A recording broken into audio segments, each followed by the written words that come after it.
PMC Hindi से जुड़े latest updates पाने के लिए हमें सोशल मीडिया पर फॉलो करें।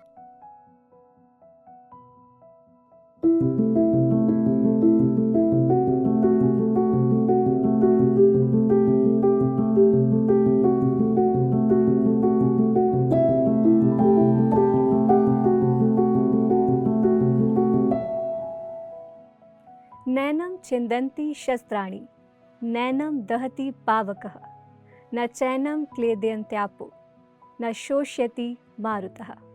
अर्थात आत्मा को न शस्त्र काट सकते हैं, न आग उसे जला सकती है, न पानी उसे भिगो सकता है और न ही हवा उसे सुखा सकती है। नमस्कार, स्वागत है आप सभी का पुस्तक प्रेमियों के इस खास कार्यक्रम मेरी कलम में। दर्शकों, ये श्लोक हिंदू धर्म के पवित्र ग्रंथ श्रीमद् भगवद गीता में वर्णित है। इस श्लोक के माध्यम से श्री कृष्ण ने संसार को ये ज्ञान देने का प्रयास किया है कि आत्मा अजर, अमर और शाश्वत है। आत्मा का कोई अंत नहीं है। केवल इतना ही नहीं, भगवद गीता के माध्यम से हमें जीवन में कई ज्ञानपूर्वक बातें सीखने को मिलती है। आज जिस किताब की हम चर्चा करने जा रहे हैं, उस किताब के माध्यम से हम भगवद गीता के इसी ज्ञान को अपने जीवन में आत्मसात कर सकेंगे। इस किताब का नाम है life transformation with the Bhagavad Gita और इस किताब के लेखक है विक्रम खेतान जी। तो चलिए कार्यक्रम को आगे बढ़ाते हैं और स्वागत करते हैं विक्रम खेतान जी का। सर, आपका कार्यक्रम में बहुत बहुत स्वागत है। धन्यवाद। मैं आभारी हूँ आपका। आपने अपने चैनल में मुझे आमंत्रित किया और मुझसे वार्तालाप करने के लिए मुझे यहाँ पर बुलाया। ये मेरा सौभाग्य है। जी सर, आपने किताब लिखी life transformation with the Bhagavad Gita. इस किताब पर हम चर्चा करेंगे, लेकिन उससे पहले मैं आपके बारे में जानना चाहूँगी। आप इसके अलावा भी अब तक कई किताबें लिख चुके हैं, तो आपको लिखने की प्रेरणा कैसे मिली और आपने अपना विषय स्पिरिचुअल अवेयरनेस ही क्यों चुना? देखिए, मैं बचपन से ही पढ़ता बहुत था। कोई भी लेखक है और अगर वो लिखना चाहता है तो पहले उसे पाठक होना ज़रूरी है। जब तक आप औरों के विचार बहुत सारे पढ़ेंगे नहीं, बहुत सारी जानकारी आपको आएगी नहीं, तब तक आप लिखने के योग्य नहीं बनेंगे। क्योंकि लिखने का मतलब सिर्फ ये नहीं कि एक किताब बना दी और उसको लिख दिया। लिखने का तात्पर्य ये है कि आपके पास कुछ अलग, कुछ हट कर कहने के लिए होना चाहिए। एक कहावत है, what is said now has been said before. मतलब जो कुछ भी हम बात कहते हैं, किताबों में लिखते हैं, वो कभी न कभी किसी न किसी ने लिखा है। जैसे भगवद गीता भी जो है व्यास ने लिखी है, मैंने नहीं लिखी जी। तो व्यास जी ने भी उसको सारे जो ग्रंथ थे, जो उपनिषद थे, उनके ज्ञान को समेटकर एक निचोड़ के रूप में इस किताब के माध्यम से प्रस्तुति करी।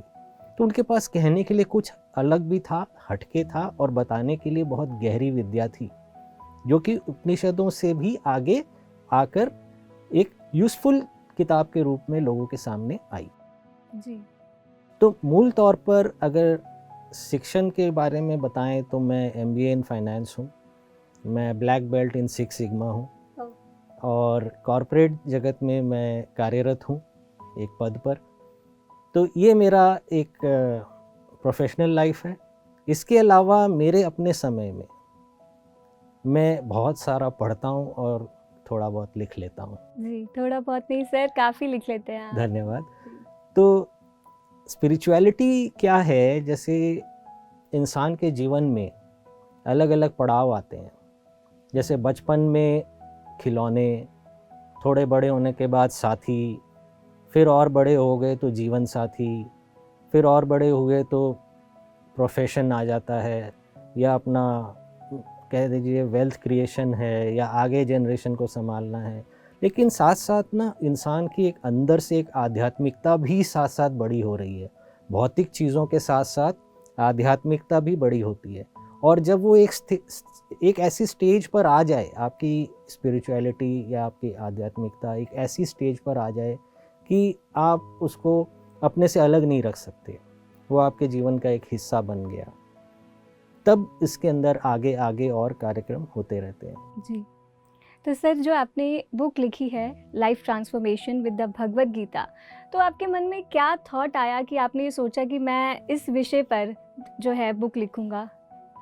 देखिए, मैं किताबें तो बहुत तरह की पढ़ा, स्पिरिचुअलिटी की भी और मोटिवेशन की, और मतलब इस तरह के जिसको आप अपने क्या कहते हैं कि आत्मिक विकास कर सकें, ऐसी किताबें बहुत पढ़ा मैं। तो मुझे धीरे धीरे कहीं ना कहीं सब में एक रेफरेंस आया।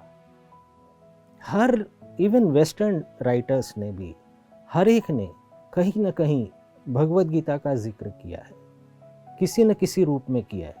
चाहे वो मेडिटेशन हो, चाहे वो यूनिवर्सल लॉ हो, चाहे वो फूड हो, चाहे वो गुण हो, मतलब हर बात के अंदर कहीं ना कहीं भगवद गीता का जिक्र आता मैंने पढ़ा। तो मुझे लगा कि शायद ये पहली किताब है जो किसी को पढ़नी चाहिए, क्योंकि इसी से बाकी सारे रास्ते खुले हैं। और मैं मात्र 13 साल का था तब से मैं भगवद गीता पढ़ रहा हूँ, बार बार पढ़ रहा हूँ, क्योंकि एक बार में समझ नहीं आती थी। बचपन में इतनी सारी बातें, इतने सारी फिलॉसफी समझ में नहीं आती थी। तो पहले तो इसको धार्मिक किताब के रूप में पढ़ता था, घर में बड़े पढ़ते थे, तो मैं सोचता था इसको पढ़ूंगा तो अच्छा है, पुण्य का काम है। लेकिन धीरे धीरे समझ में आया केवल धार्मिक किताब नहीं है, ये एक बड़ी फिलॉसफी है, और इसको जितनी बार पढ़ा उतनी बार उसके और मतलब खुलते गए। जी। तब जाकर समझ में आने लगा कि अच्छा, इसके द्वारा ये जो डायलॉग है, चाहे ये एक्चुअल में हुआ था या नहीं हुआ था, कि कृष्ण अर्जुन के सामने बैठ के बात किए थे कि नहीं किए थे, युद्ध का माहौल था या नहीं था, इस पे बहुत विवाद होते हैं। होना तो नहीं चाहिए, क्योंकि इतनी शाश्वत चीज़ है, वो ऐसे काल्पनिक नहीं होती है, जी। है ना। तो इसमें क्या हुआ, जब मैं आगे आगे इसमें अध्ययन करने लगा, पढ़ने लगा, तो मुझे इसमें बहुत सारी बातें खुल के आई, और मैंने सोचा क्यों ना मैं इसको लोगों के सामने रखूं। एक अपना पर्सपेक्टिव होता है। देखिए, ज्ञान तो वही है, शाश्वत है और हज़ारों साल से चलता आ रहा है, लेकिन अपना एक पर्सपेक्टिव है, उसको यूज़ करने का, नॉलेज को विजडम में कन्वर्ट करने का। तो इसको मैंने लाइफ ट्रांसफॉर्मेशन के अंदर कन्वर्ट किया। इसकी टीचिंग्स को, इसके ज्ञान को मैंने आप अपने जीवन में कैसे आत्मसात करें। It's not like what it is how to do it. जी। तो सर, जैसा आपने कहा कि लाइफ ट्रांसफॉर्मेशन के लिए आपने ये किताब लिखी, तो आपने इसका टाइटल भी यही रखा, life transformation with the Bhagavad Gita. तो ये टाइटल आपको वैसे तो इजी टू अंडरस्टैंड है, लेकिन फिर भी क्या इसके पीछे कोई स्टोरी है, एकदम से आपके दिमाग में आया, आपने काफ़ी विचार के बाद इस नाम को रखा? देखिए, एक अलग से बताना था कि ये मात्र एक ट्रांसलेशन नहीं है, अनुवाद नहीं है कि मैंने भगवद गीता का अनुवाद कर दिया, क्योंकि हज़ारों लोगों ने इसका अनुवाद पहले किया है, हिंदी में, अंग्रेज़ी में और भी कई भाषाओं में भगवद गीता का अनुवाद बहुत किया हुआ है लोगों ने। तो और एक अनुवाद के रूप में मैं इसको प्रस्तुत नहीं करना चाहता था। मेरा क्या है कि कोई भी ज्ञान अगर मैं पढ़ता हूँ या सीखता हूँ, तो मैं उसको आत्मसात करने की कोशिश करता हूँ कि मेरे जीवन में मैं इसको कैसे उतारूँ। और यही चेष्टा है इस किताब के द्वारा कि औरों का भी अच्छा हो जाए, उनका भी भला हो जाए। अगर वो इसको, इन लर्निंग्स को, इन टीचिंग्स को अपने अंदर आत्मसात कर सकें, तो सबका अच्छा हो जाएगा।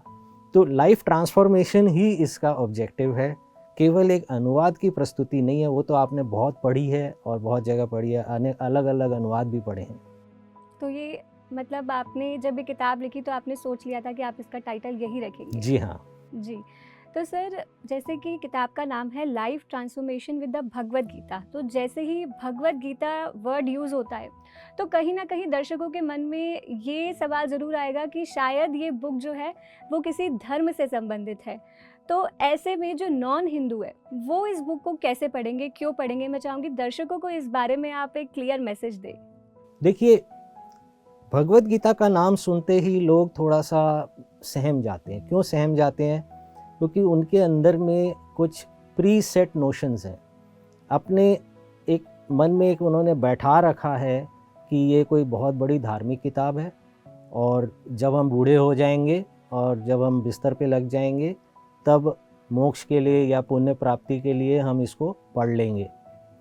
लेकिन ऐसा नहीं है। इसको आप अगर शुरू से पढ़ेंगे ना, अपने जीवन के शुरुआत में से ही पढ़ेंगे, और इसके ज्ञान को आप सम्मिलित करते जाएंगे अपने अंदर, तो इसका असली फ़ायदा आपको आपके जीवन काल में मिलेगा। मेरे दर्शक, आपको जानकर हैरानी होगी कि ज़्यादातर मेरे दर्शक यूएसए, कनाडा, यूके, ऑस्ट्रेलिया और ऐसे कम से कम 8 या 9 देशों में से हैं, भारत के अलावा। जी। तो वो पढ़ रहे हैं, वो इसको रिलीजियस बुक नहीं ले रहे, वो इसको कोर फिलॉसफी मानकर पढ़ रहे हैं।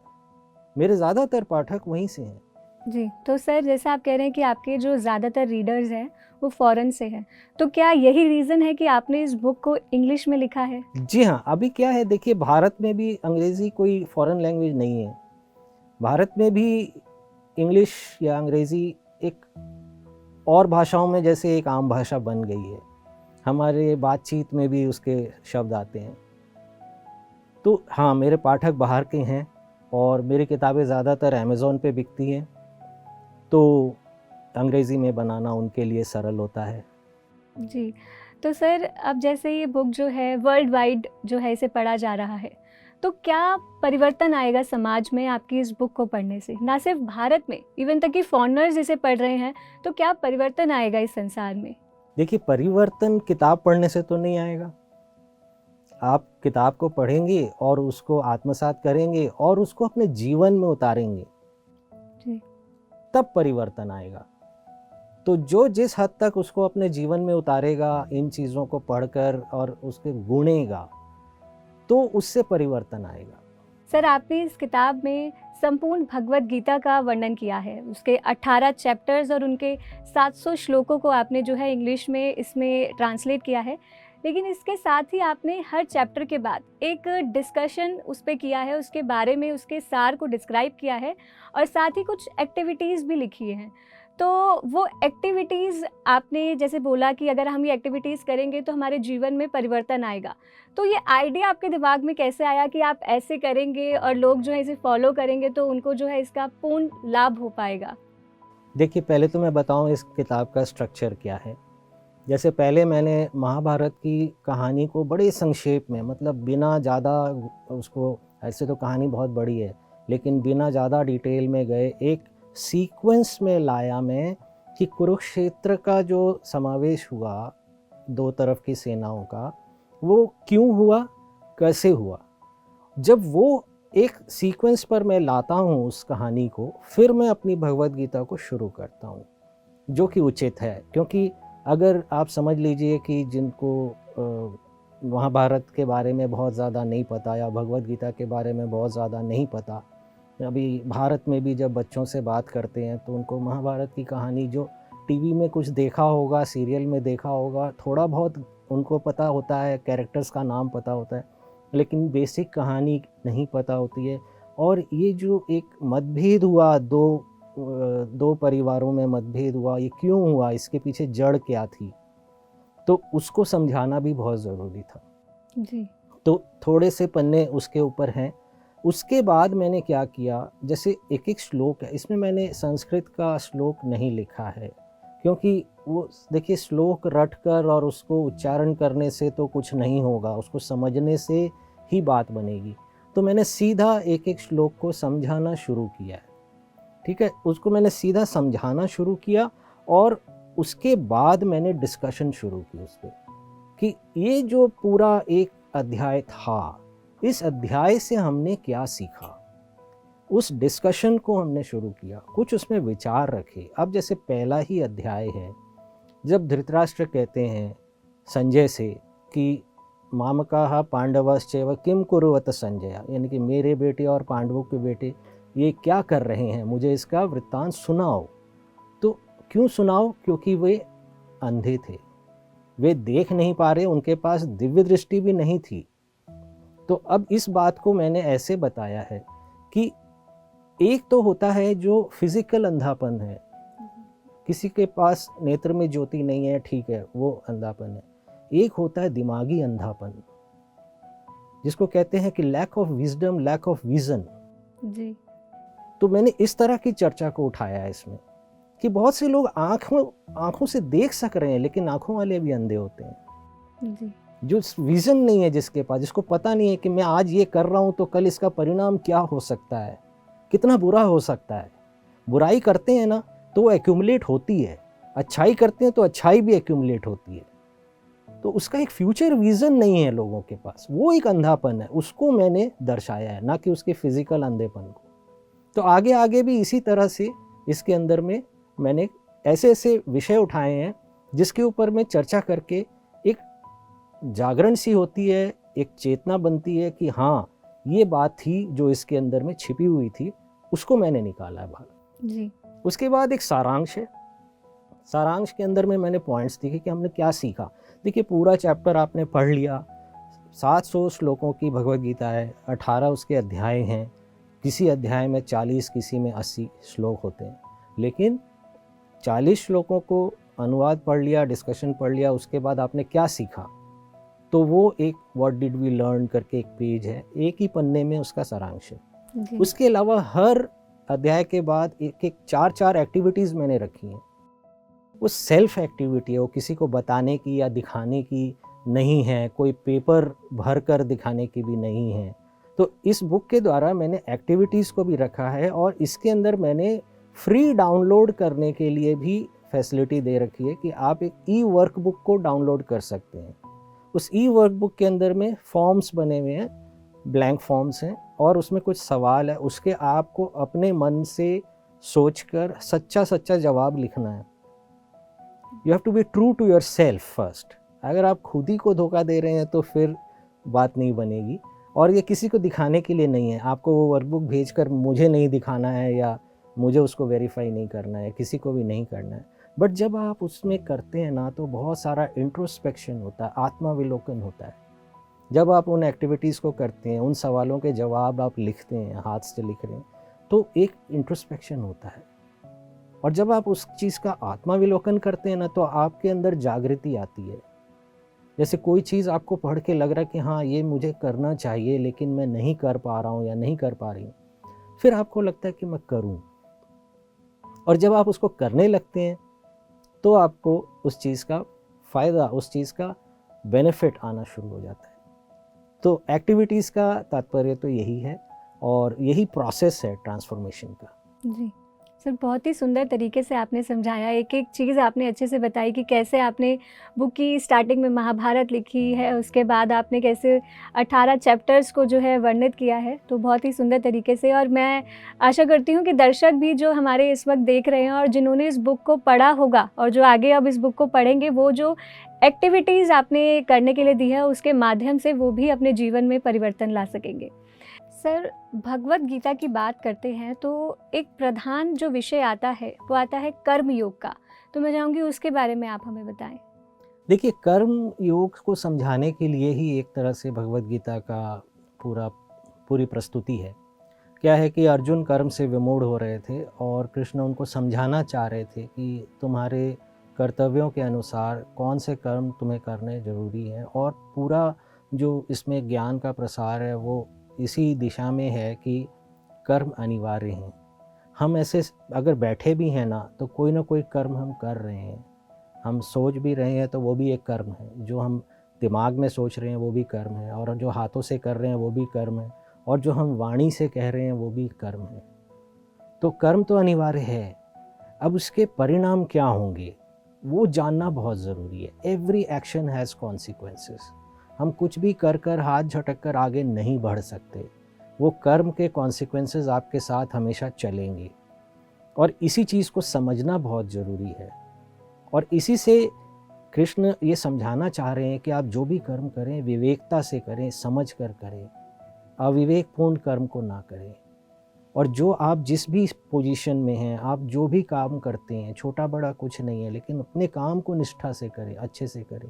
अगर हर भारतीय और हर पृथ्वीवासी अगर इस चीज़ को समझ ले, इतनी सी बात को, कि आप जो भी काम कर रहे हैं उसको अच्छे से करें।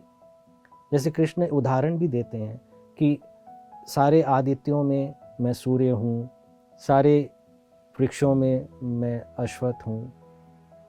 इस तरह से जब वो एग्जाम्पल देते हैं, वो क्या बता रहे हैं? ये नहीं बता रहे हैं कि मैं सबसे श्रेष्ठ हूँ या मैं भगवान हूँ। वो ये कह रहे हैं सब में मैं हूँ, सब मुझ में है। The oneness of the universe, कि जो भी यूनिवर्स है वो एंडलेस है, बाउंड्रीलेस है। उसको कल्पना करना एक हमारे बंद सीमित दिमाग के लिए मुश्किल होता है। लेकिन भगवान से छोटा यूनिवर्स नहीं है क्योंकि वो एंडलेस है, और यूनिवर्स से बड़ा कुछ नहीं है क्योंकि वो एंडलेस है। यानी कि जो यूनिवर्स है दैट इज़ द गॉड। इसी चीज़ को समझाया गया है और इसी में से हम सब आते हैं, इसी में हम सब जाते हैं। इस बात को समझाया गया और उसी में रह के हम जो कर्म करते हैं ना, तो हमारे आत्मिक विकास में उन कर्मों का प्रभाव आता रहता है। इसीलिए कर्म की प्रधानता इसमें बताई गई है। कर्म योग का सारांश यही है। जी सर, मतलब कि हमारे कर्म जो है सदैव अच्छे होने चाहिए। बिल्कुल, सोच कर किए जाने होने चाहिए और उसका कॉन्सिक्वेंस ज़रूर है, उसका परिणाम ज़रूर है, ये समझना ज़रूरी है। सर, अगला जो मेरा प्रश्न है, आपने इस किताब में लिखा है कि Gita is a book for children. तो गीता एक बहुत ही गहरा विषय है। इसमें जो श्री कृष्ण ने ज्ञान दिया है, जैसे कि आपने कहा कि आपने बार बार इस बुक को पढ़ा था, तब जाके आपको इसकी फ़िलॉसफी जो है समझ में आई। तो सर, बुक फॉर चिल्ड्रन कैसे? एक बच्चा तो इसे इजीली नहीं समझ पाएगा। ये बुक फॉर चिल्ड्रन नहीं, बुक फॉर चिल्ड्रन ऑल्सो है। ओके।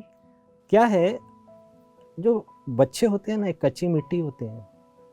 आपने उनको जैसा आकार दे दिया वैसा आकार उनको मिल जाता है। वैसे तो आपको पता होगा कि एक व्यक्ति का व्यक्तित्व तब सेट हो जाता है जब वो 7 साल का होता है। उसके जो बेसिक माइंड फ्रेम होता है ना, वो तभी सेट हो जाता है जब वो 7 साल का होता है। तब तक बच्चा चुप रहता है, ऑब्जर्व करता है, बोलता कम है, सुनता ज़्यादा है, देखता ज़्यादा है, क्योंकि वो सीख रहा है और वो जो देख रहा है, जो सीख रहा है, उसको आत्मसात कर रहा है। तो आप सोचिए कि अगर आप अपने घर में, जैसे आप सब बैठकर टेलीविज़न देखते हैं, अगर आप देखिए, मैं मना नहीं करता कि आप टेलीविज़न मत देखिए, लेकिन अगर आप एक ऐसा भी नियम लें कि रोज़ शाम को चाहे आधा घंटा, चाहे थोड़ी सी देर, सब परिवार बैठकर कोई एक परिवार का मुखिया जो इस तरह की किताब है उसको थोड़ा सा पढ़कर थोड़ा सा उसका वर्णन करें और बच्चा उसको सुन रहा है, तो उसके ऊपर कितना डीप इम्पैक्ट पड़ेगा लाइफ में। वो सन्यासी नहीं बनेगा,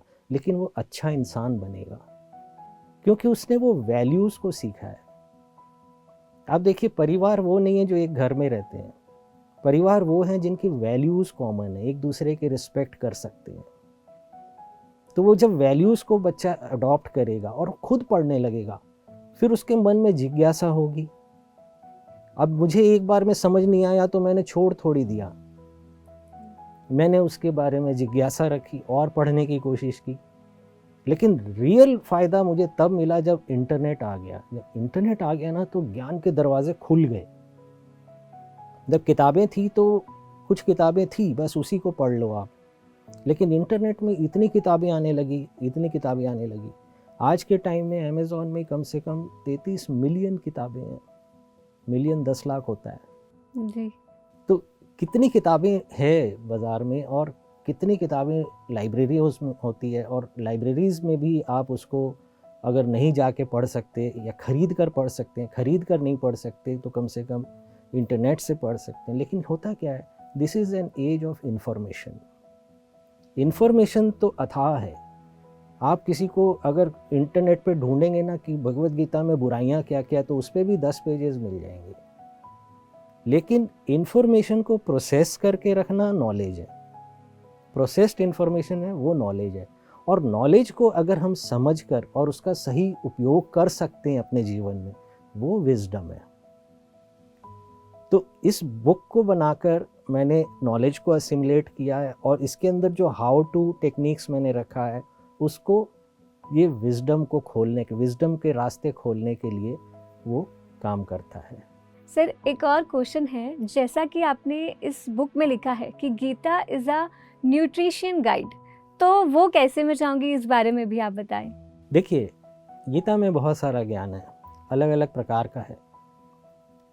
एक इसमें गीता में क्या है कि गुण जिसको कहते हैं, गुण क्या है, एक व्यक्ति के अंतर्गत एक नेचर होती है, वो उसके गुण हैं, जैसे सत्वगुण, रजोगुण, तमोगुण। ये जो गुण होते हैं ना, ये काफ़ी सारा तो आपके पूर्व जन्म के संस्कार से आता है, और काफ़ी सारा आपने क्या देखा और सीखा अपने जीवन में, उससे थोड़ा बहुत परिवर्तन भी आता है। तो ऐसा नहीं है कि किसी के अंदर 100% सत्वगुण ही रहे या 100% रजोगुण रहे या 100% तमोगुण रहे, लेकिन कोशिश ये होती है, होनी भी चाहिए, कि ज़्यादा से ज़्यादा सत्वगुण आप में हो, क्योंकि जो सत्वगुणी होते हैं वो ही जल्दी मोक्ष को प्राप्त होते हैं, बंधनों से मुक्त होते हैं, स्पिरिचुअल अपलिफ्टमेंट भी उनका औरों के मुकाबले जल्दी होता है। जी। तो इसमें क्या है, आपके जो गुण है ना, गुण के अनुसार ही आपकी इच्छा होगी कुछ खाने की।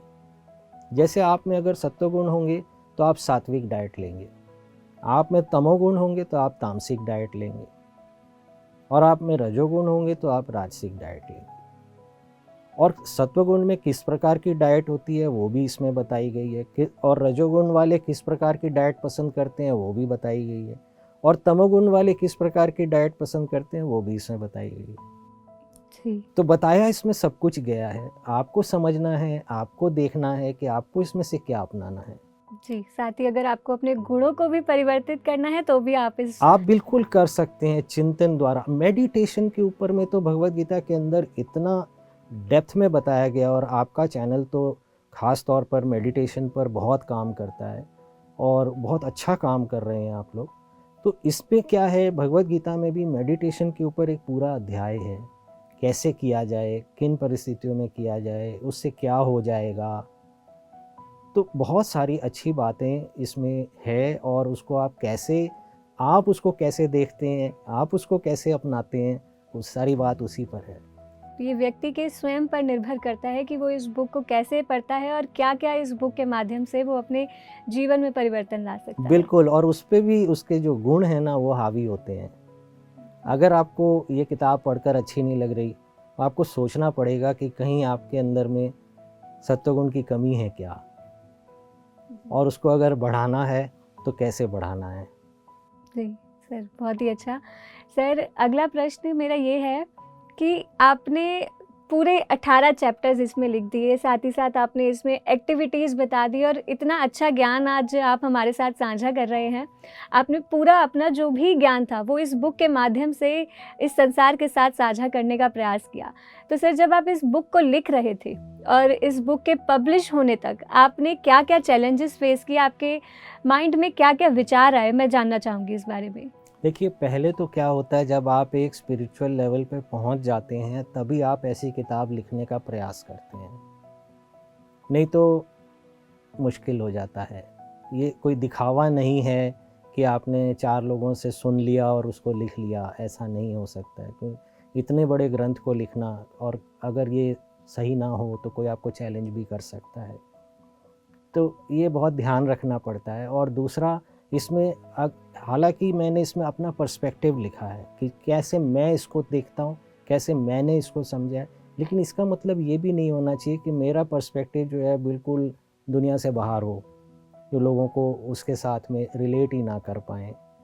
तो ये एक चैलेंज ज़रूर रहता है लिखने के वक्त, और उस चीज़ को अनुभव करना होता है कि मैं जो लिख रहा हूँ क्या इसके अंदर मेरी कोई अनुभूति है क्या। अगर जब हम उसको अपने अनुभूति के हिसाब से लिखेंगे तो उसमें एक सच्चाई आएगी, एक जेन्युइननेस आएगा। तो कहीं कहीं मुझे लगता था, हाँ, ये मैं जब कर रहा हूँ ना, ये कुछ लोग ऐसे हैं जो रजोगुणी हैं, जो वो लोग भी करते हैं ऐसा, तो शायद मुझे ऐसा ना सोच के ऐसे सोचना चाहिए। सोच बदलनी पड़ती है, सारा खेल सोच का है। आप जो भी कार्य कर रहे हैं, जो भी आपका एक्शन है ना, वो हाथ से करने से पहले आपका ब्रेन उसको अंदर कर चुका होता है। अगर कोई किसी का मर्डर भी करता है तो पहले पूरा प्लान उसके ब्रेन में प्ले हो जाता है कि उसको कैसे करना है, फिर वो जाके उस नाटक को खेल के आता है ना। तो ये चीज़ क्या है कि जब आप कोई भी क्रिया करेंगे, कोई भी एक्शन करेंगे, कर्म जिसे कहते हैं, कोई भी कर्म कर रहे हैं, उस कर्म का डिज़ाइन आपके माइंड में बन जाता है।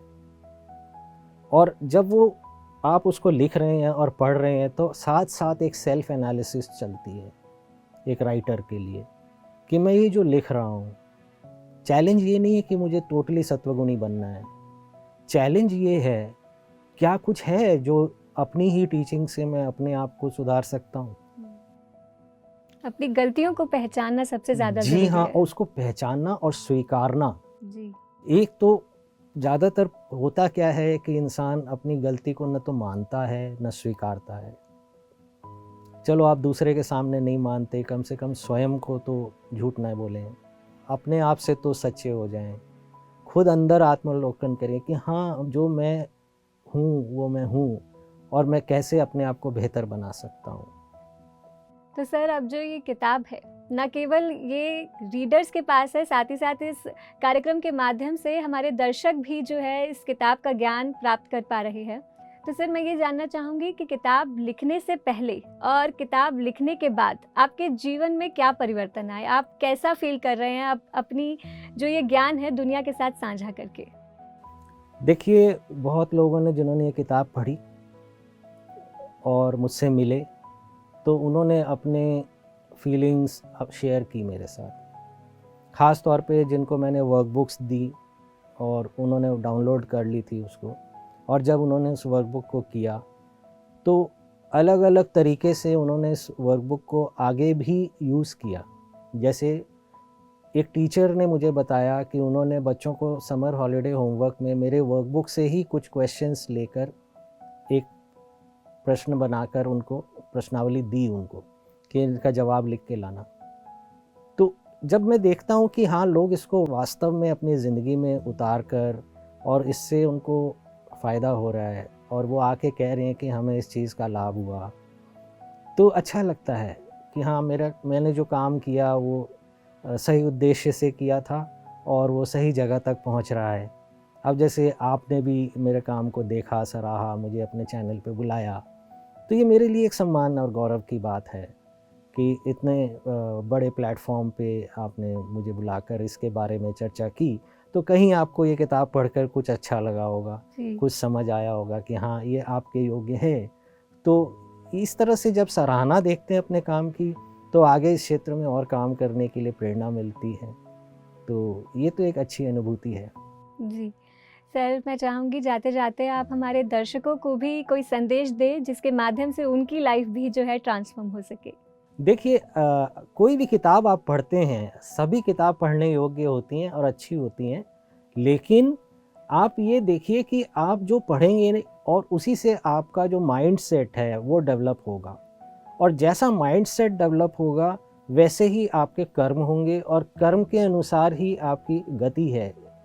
तो अच्छी किताबें पढ़िए और अच्छे संस्कार को सीखिए, समझिए, अपने जीवन में आत्मसात कीजिए। मैं कहता हूँ सिर्फ यही क्यों, और भी बहुत सारी किताबें स्पिरिचुअलिटी के ऊपर, इसको भी पढ़िए। और इतनी सारी किताबें जो स्पिरिचुअलिटी पे लिखी हुई हैं। स्पिरिचुअलिटी क्या है? खुद को पहचानना। आप कैसे हैं ये तो हम सबसे पूछते हैं, पर हम कैसे हैं कभी अपने आप से पूछिए। और जब आप अपने आप से पूछने लगेंगे ना, तो आपको समझ आएगा कि मेरी स्पिरिचुअलिटी कितनी डेवलप हो रही है और कहाँ तक मैं इसको डेवलप कर सकता हूँ। तो आशा करता हूँ कि आप इस चीज़ को अपनाएंगे और अपने स्पिरिचुअल डेवलपमेंट को करेंगे और अपना पर्सनल ट्रांसफॉर्मेशन को करेंगे। जी सर, मैं भी यही आशा करती हूँ अपने दर्शकों से कि आपके संदेश के माध्यम से और साथ ही साथ जो ज्ञान आपने आज इस कार्यक्रम के माध्यम से उन्हें दिया है, उस ज्ञान से उनके जीवन में ज़रूर परिवर्तन आएगा और वो इस बुक को रीड करके जो एक्टिविटीज़ आपने बताई हैं, उस एक्टिविटीज़ के माध्यम से भी अपनी लाइफ में ट्रांसफॉर्मेशन लाने का प्रयास करेंगे। तो सर, आप इस कार्यक्रम में आए, अपना कीमती समय निकाल कर, उसके लिए आपको बहुत बहुत धन्यवाद सर। धन्यवाद, आपका भी धन्यवाद।